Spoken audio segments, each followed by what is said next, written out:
જય માતાજી ખેડૂત મિત્રો, ખેડૂત આઈડિયા યુટ્યુબ ચેનલમાં તમારા બધાનું હાર્દિક સ્વાગત છે। તો મિત્રો અત્યારે છે તો કે કૃષિ રાહત પેકેજની રકમ છે તો કે ખેડૂતોના ખાતામાં છે તો કે જમા થવા માંડી છે।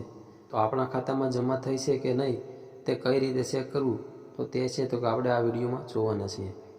જો તમે પહેલી વાર અમારી ચેનલ પર આવ્યા હોય તો ચેનલને સબસ્ક્રાઈબ કરી દેજો અને બાજુમાં આપેલા બેલ આઇકોનને પ્રેસ કરી દેજો, જેથી કરીને છે તો કે અમારા જેવા નવા વિડીયો અપલોડ થાય તો તેની નોટિફિકેશન છે તો કે તરત જ તમને મળી જાય। તો ચાલો હવે આપણે આગળ વિડીયોની શરૂઆત કરીએ। તો મિત્રો, જે 10,000 કરોડનું જે પેકેજ જાહેર કરવામાં આવ્યું હતું તેમાં છે તો કે અત્યારે ફોર્મ ભરવાની તારીખમાં છે તો કે વધારો કરવામાં આવ્યો છે। તેમાં છે તો કે 5 ડિસેમ્બર સુધી છે તો કે તમે છે તો કે હજી ફોર્મ ભરી શકશો। જો હજી કોઈ ફોર્મ ભરવામાં બાકી હોય તો આ સમયગાળા દરમિયાન છે તો કે તમે ફોર્મ ભરી દેજો। તો હવે આપણને કઈ રીતના ખ્યાલ આવે કે આપણા ખાતામાં છે તો કે સહાય જમા થઈ છે કે નહીં તો તે આપણે જોઈએ। તો તેમાં પહેલું છે તો કે તમારા ફોનમાં છે તો કે SMS દ્વારા પણ તમને ખબર પડી શકે છે। બીજી રીત છે, તમે જો ઓનલાઈન બેંકની એપ્લિકેશન વાપરતા હોય તો તેના દ્વારા પણ તમે જાણી શકો છો। અને ત્રીજું છે કે તમે છે તો કે બેંકે જઈને એન્ટ્રી પાડીને પણ ચેક કરી શકો છો।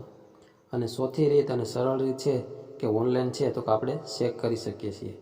તો ઓનલાઈન કઈ રીતનું ચેક કરવું તો તે હવે આપણે આગળ જોઈએ। તો સૌથી પહેલાં તમારે કોઈ પણ એક બ્રાઉઝરને ઓપન કરી લેવાનું છે। ત્યાર પછી ત્યાં આપણે ટાઈપ કરવાનું છે PFMS। ત્યાર પછી જે પહેલી વેબસાઇટ છે pfms.nic.in તેના ઉપર આપણે ક્લિક કરવાનું છે। ત્યાર પછી છે તો કે તમને આવા પ્રકારનું ઇન્ટરફેસ જોવા મળશે। તો અહીંયા છે તો કે આપણે ઉપર 3 લાઈન છે તેના ઉપર આપણે ક્લિક કરવાનું છે। ત્યાર પછી અહીંયા છે પેમેન્ટ સ્ટેટસ, તેના ઉપર ક્લિક કરીને નો યોર પેમેન્ટ છે તેના ઉપર આપણે ક્લિક કરવાનું છે। ત્યાર પછી છે તો કે તમને આવા પ્રકારનું પેજ જોવા મળશે।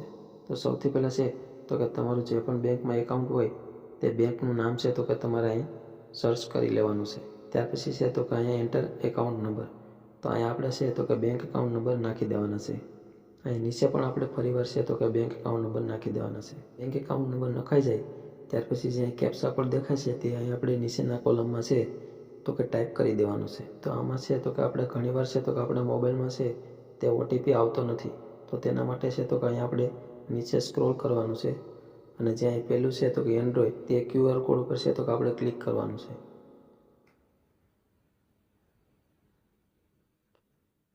ત્યાર પછી જે અહીં સંદેશ નામની એપ્લિકેશન છે તેને આપણે ઇન્સ્ટોલ કરીને ઓપન કરી લેવાની છે। ત્યાર પછી છે તો કાંઈ પરમિશન બધી આપી દેવાની છે।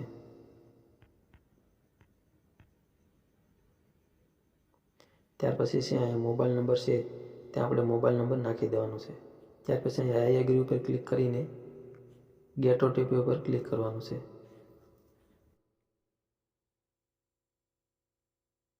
ત્યાર પછી છે તો કે તમારા મોબાઈલમાં ઓટીપી આવ્યો હોય તે આપણે અહીંયા નાખી દેવાનો છે। ત્યાર પછી અહીં નેક્સ્ટ બટન પર ક્લિક કરવાનું છે।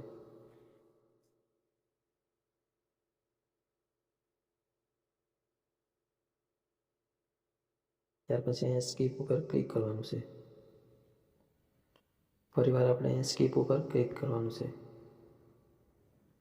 તો હવે છે તો કે આપણે એપ્લિકેશનનું કામ પૂરું થઈ ગયું છે।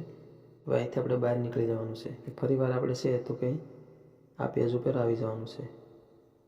ત્યાર પછી છે તો કે હવે અહીંયા આપણે સેન્ડ ઓટીપી અને SMS અને સંદેશ એપ છે તેના ઉપર આપણે ક્લિક કરવાનું છે। તો હવે છે તો કે આપણા મોબાઈલમાં છે તો કે ઓટીપી આવ્યો હોય છે। હમણાં જે આપણે સંદેશ નામની એપ્લિકેશન ઇન્સ્ટોલ કરી છે તેને છે તો આપણે ઓપન કરવાની છે। તો તેમાં છે તો કે તમને અહીંયા ઓટીપી મળી ગયો છે।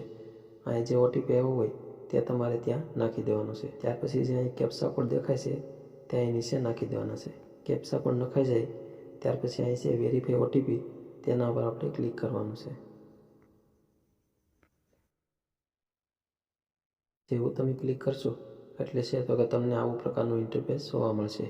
તો અહીંયા છે તો કે તમને બધી જ ડિટેલ જોવા મળી જશે। કઈ સ્કીમ હેઠળ છે તો કે તમને સહાય મળી છે, કેટલી સહાય મળી છે, તમામ માહિતી છે તો કે તમને અહીંયા જોવા મળી જશે। તો આવી રીતે છે તો કે તમે સહાયનું સ્ટેટસ ચેક કરી શકો છો। ત્યાર પછી આપણે સહાયનું સ્ટેટસ ચેક થઈ જાય ત્યાર પછી આપણે જે સંદેશ નામની એપ્લિકેશન ડાઉનલોડ કરી છે તેને આપણે છે તો કે ફરીવાર અનઇન્સ્ટોલ કરી નાખવાની છે।